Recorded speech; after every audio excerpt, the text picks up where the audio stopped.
ఈ నెల 20-21 తేదీల్లో ప్రత్యేక ఓటరు నమోదు కార్యక్రమం. 22 అర్హులైన వారు ఓటు హక్కు నమోదు చేసుకోవడానికి అవకాశం. జిల్లా స్వీప్ నోడల్ అధికారి కె లక్ష్మీనారాయణ ఈ నెల 22 వరకు అర్హులైన వారు ఓటు హక్కు నమోదు చేసుకోవడానికి అవకాశం ఉందని 20-21 తేదీల్లో ప్రత్యేక ఓటరు నమోదు కార్యక్రమం నిర్వహించనున్నామని జిల్లా స్వీప్ నోడల్ అధికారి కె లక్ష్మీనారాయణ అన్నారు. Systematic voters education and electoral participation programme SVEEP కార్యక్రమాల్లో భాగంగా జగిత్యాల జిల్లా కేంద్రంలోని ఆల్ఫోర్స్ మరియు శ్రీ చైతన్య జూనియర్ కళాశాలలో తెలంగాణ సాంస్కృతిక సారథ్య బృందం తమ పాటలతో ఓటర్ అవగాహన కార్యక్రమం నిర్వహించారు. శుక్రవారం మధ్యాహ్నం కళాశాల ఆవరణలో నిర్వహించిన ఈ కార్యక్రమంలో జిల్లా స్వీప్ నోడల్ అధికారి కె లక్ష్మీనారాయణ, స్వీప్ కమిటీ జిల్లా సభ్యుడు సిరిసిల్ల శ్రీనివాస్, తెలంగాణ సాంస్కృతిక సారథ్య బృంద నిర్వాహకులు, కళాకారులు రాగుల పరశురామ్ గౌడ్, భోగి అభిషేక్, మల్లిక్ తేజ, మైపాల్, పలిగేటి రాజేందర్ తదితర మహిళా కళాకారులు, ఆయా కళాశాల ప్రిన్సిపాల్లు పాల్గొన్నారు. ఈ సందర్భంగా జిల్లా స్వీప్ నోడల్ అధికారి కె లక్ష్మీనారాయణ మాట్లాడుతూ ఈ జనవరి 1 వరకు 17 సంవత్సరాల నుండి 18 సంవత్సరాల్లోకి అడిగిన ప్రతి ఒక్కరూ తమ ఓటు హక్కును నమోదు చేసుకోవాలన్నారు.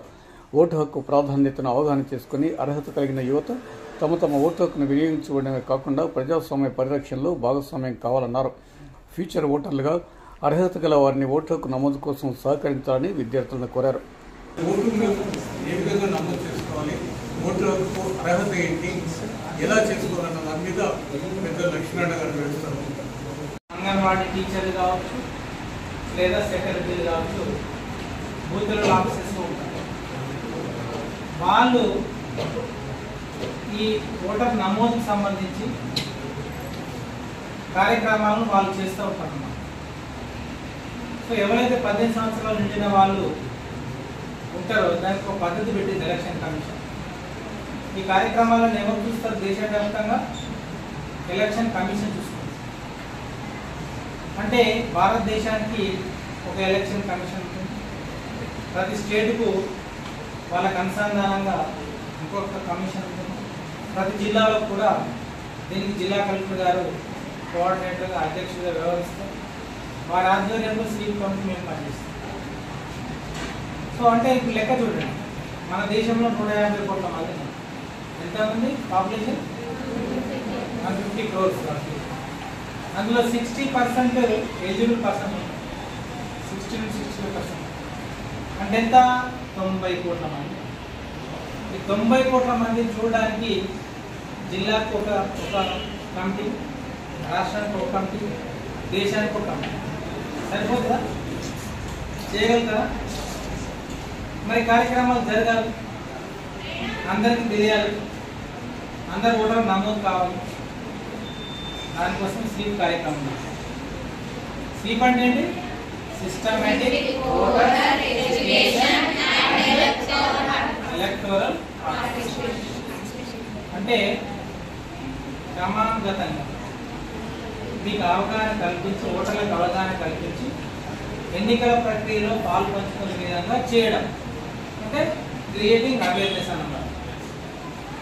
ఈ అవేర్నెస్ కూడా మరి మేము కమిటీ మన జిల్లాలో 10 లక్షల మంది ఉంటాం. 10 లక్షల మందికి మేము చెప్పగలుగుతాం? మరి ఎట్లా చేరాలి అంటే అందరం కష్టపడాలి. ఎవరికి వీలైతే అంతా వాళ్ళు మాట్లాడుతూ ఉంటారు. మార్చిలో ఏం చెప్పింది? ఏప్రిల్లో 1వ తారీఖు వరకు 18 సంవత్సరాలు నిండే వాళ్ళు అప్లై చేసుకోవాలని మార్చిలో చెప్పింది. అంటే 1 నెల ముందు చెప్పింది. ప్రతి క్వార్టర్కి 1 నెల ముందు మనం అవకాశం ఇస్తూ అందరికీ ప్రచారం చేస్తాం. బట్ ఈసారి ఎన్నికల సంఘం ఏం చేసిందంటే ఈ క్వార్టర్లీ కాకుండా ఈ సంవత్సరంలో వచ్చే 4 క్వార్టర్లలో ఏ క్వార్టర్లో అంటే జనవరి 1 నాటికి కావచ్చు, ఏప్రిల్ 1 నాటికి కావచ్చు, జూలై 1 నాటికి కావచ్చు, అక్టోబర్ 1 నాటికి కావచ్చు, అంటే ప్రతి 3 నెలలకు ఒకసారి. వీళ్ళందరూ కూడా ఇప్పుడే అప్లై చేసుకునే వెసులుబాటుని కల్పించింది.